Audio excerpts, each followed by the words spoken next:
ಶ್ರೀ ಗಣಪತಿ ಶಾರದಾ ಗುರುಭ್ಯೋ ನಮಃ.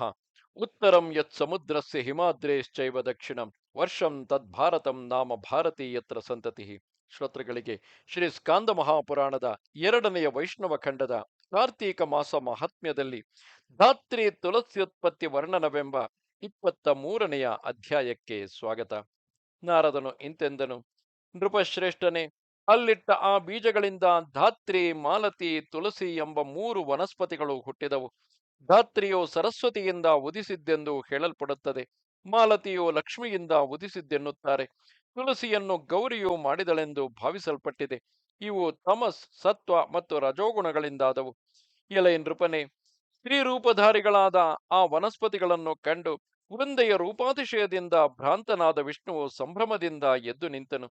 ಅವರನ್ನು ನೋಡಿ ಕಾಮಾಸಕ್ತನಾಗಿ ಮೋಹದಿಂದ ಯಾಚಿಸಿದನು. ಅವನನ್ನು ಕೂಡ ತುಳಸಿ ಧಾತ್ರಿಗಳು ಪ್ರೀತಿಯಿಂದಲೇ ನೋಡಿದರು.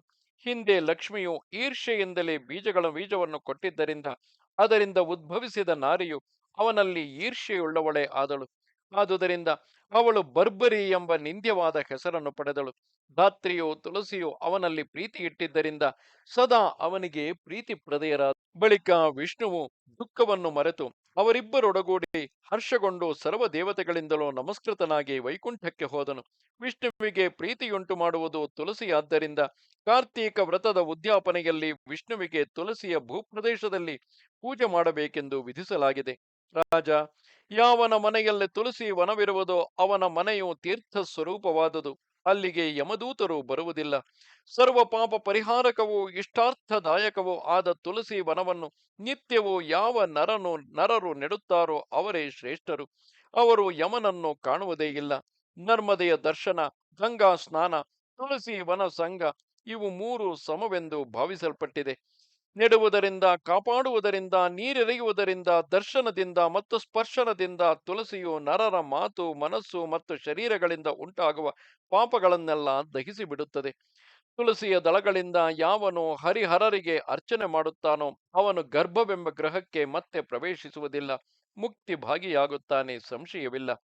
ಪುಷ್ಕರಾದಿ ತೀರ್ಥಗಳು, ಗಂಗಾದಿ ನದಿಗಳು, ವಾಸುದೇವಾದಿ ದೇವತೆಗಳು ತುಳಸಿ ದಳದಲ್ಲಿ ನೆಲೆಸಿರುವರು. ಯಾವನು ತುಳಸಿಯ ದಳವನ್ನು ಧರಿಸಿ ಪ್ರಾಣ ಬಿಡುವನೋ ಅವನು 100 ಪಾಪಗಳನ್ನು ಮಾಡಿದವನಾದರೂ ಅವನನ್ನು ಯಮನು ನೋಡಲು ಶಕ್ತನಾಗುವುದಿಲ್ಲ. ತುಳಸಿ ಕಾಷ್ಟದಿಂದಾದ ಚಂದನವನ್ನು ಯಾವ ನರನು ಧರಿಸುತ್ತಾನೋ ಅವನು ವಿಷ್ಣುವಿನ ಸಾಯುಜ್ಯವನ್ನು ಪಡೆಯುತ್ತಾನೆ. ನೃಪೋತ್ತಮನೇ, ಇದು ಸತ್ಯ, ಇದು ಸತ್ಯ.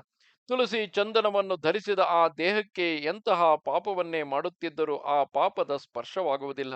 ಎಲೆ ನೃಪನೇ, ತುಳಸಿ ಛಾಯೆಯು ಎಲ್ಲೆಲ್ಲಿ ಇರುವುದೋ ಅಲ್ಲಿ ಪಿತೃಗಳಿಗೆ ಶ್ರಾದ್ದ ಮಾಡತಕ್ಕದ್ದು. ಅಲ್ಲಿ ಪಿತೃಗಳಿಗೆ ಕೊಟ್ಟದ್ದು ಅಕ್ಷಯವಾಗುವುದು. ಧಾತ್ರಿ ಫಲಗಳಿಂದಲೂ ತುಳಸಿ ಪತ್ರಗಳಿಂದಲೂ ಮಿಶ್ರವಾದ ಜಲಗಳಿಂದ ಯಾವನು ಸ್ನಾನವನ್ನು ಮಾಡುವನೋ ಆ ನರನಿಗೆ ಗಂಗಾ ಸ್ನಾನದ ಫಲವೆಂದು ತಿಳಿಯುವುದು. ಯಾವ ನರನು ಧಾತ್ರಿ ಪತ್ರಗಳಿಂದಲೂ ಧಾತ್ರಿ ಫಲಗಳಿಂದಲೂ ದೇವಾರ್ಚನೆ ಮಾಡುವನೋ ಅವನು ಸುವರ್ಣ, ಮಣಿ ಮತ್ತು ಮುತ್ತುಗಳಿಂದ ಪೂಜಿಸಿದ ಫಲವನ್ನು ಪಡೆಯುತ್ತಾನೆ.